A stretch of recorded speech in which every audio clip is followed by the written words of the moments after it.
നമസ്കാരം. വീണ്ടും ആഘോഷങ്ങളുടെ ദിനങ്ങൾ വന്നെത്തുകയാണ്. സന്തോഷവും സമാധാനവും ഐശ്വര്യവുമായി പുതുവർഷ പുലരി വീണ്ടും വന്നെത്തുന്നു. ഇവിടെ നമുക്ക് ഓരോ പുലരിയും സന്തോഷവും സമാധാനവും തരുന്നതാകണം. എന്നാൽ പലപ്പോഴും പുതുവർഷ പുലരികൾ നമുക്ക് കണ്ണുനീരിൽ കുതിർന്നതായി പോകുന്നു എന്നുള്ളതാണ് സത്യം. അതിൻ്റെ പ്രധാന കാരണം ആഘോഷത്തിമിർപ്പിൽ നമ്മൾ മദ്യപിച്ച് വാഹനം ഓടിക്കുന്നു എന്നുള്ളതാണ്. ആഘോഷം ഏറ്റവും അധികം ഗഗനമാക്കുവാൻ വേണ്ടി പുതുവർഷ പുലരികളാണ് ലോകത്ത് എമ്പാടും എല്ലാവരും ഒന്നിച്ചേർന്ന് മദ്യപിച്ചുകൊണ്ട് ഇതിൽ പങ്കുചേരുന്നത്. ആഘോഷം എങ്ങനെയോ ആയിക്കൊള്ളട്ടെ, അതിനൊരു കുഴപ്പവുമില്ല. എന്നാൽ നമ്മൾ ഒരു കാര്യം പ്രത്യേകിച്ച് ഓർമ്മിക്കണം: മദ്യപിച്ച് വാഹനം ഓടിക്കാതിരിക്കുക. നമ്മുടെ വരുന്ന പുതുവർഷ പുലരി സന്തോഷനിർഭരമാക്കുക. ശാന്തിയും സമാധാനവും കളിയാടുന്ന ഈ പുലരിക്ക് മുന്നിൽ നമുക്ക് സ്നേഹപൂർവ്വം വരവേൽക്കാം. ഇന്നത്തെ ഒരു ദിനപത്രം ഉപയോഗിച്ചുകൊണ്ട് ഇത് കൂടുതൽ വിശദമാക്കാം. ഇതിനായി ഇന്നത്തെ ഒരു ദിനപത്രത്തിന്റെ ഏതാനും പേജുകളാണ് ഇവിടെ പരിചയപ്പെടുത്തുന്നത്. ശ്രദ്ധിക്കുക.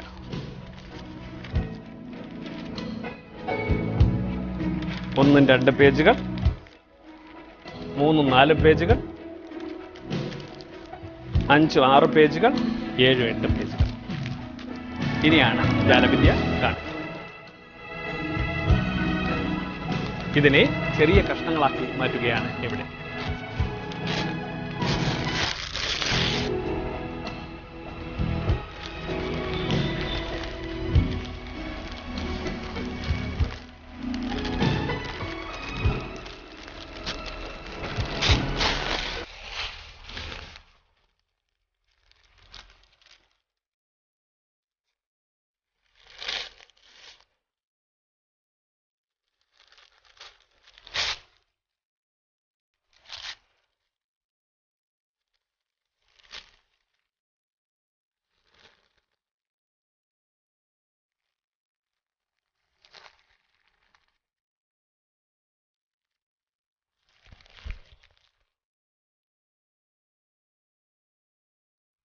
ഇവിടെ ഒരു ന്യൂസ് പേപ്പറിനെ ചെറുതായി കഷ്ണങ്ങളാക്കി നിങ്ങൾക്ക് കാണുവാൻ സാധിക്കും. Ready?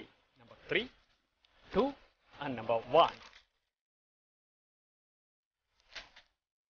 It is a full sheet.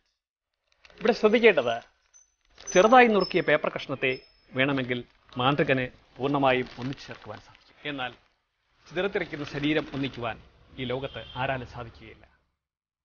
റോഡിൽ കൂടി പോകുമ്പോൾ നമ്മൾ വളരെയധികം ഓർമ്മിക്കേണ്ട കാര്യം ഇതാണ്: നിങ്ങളെ കാത്ത് വീട്ടിൽ അച്ഛനോ അമ്മയോ സഹോദരങ്ങളോ ഭാര്യയോ മക്കളോ ഒക്കെ ഉണ്ടാകും.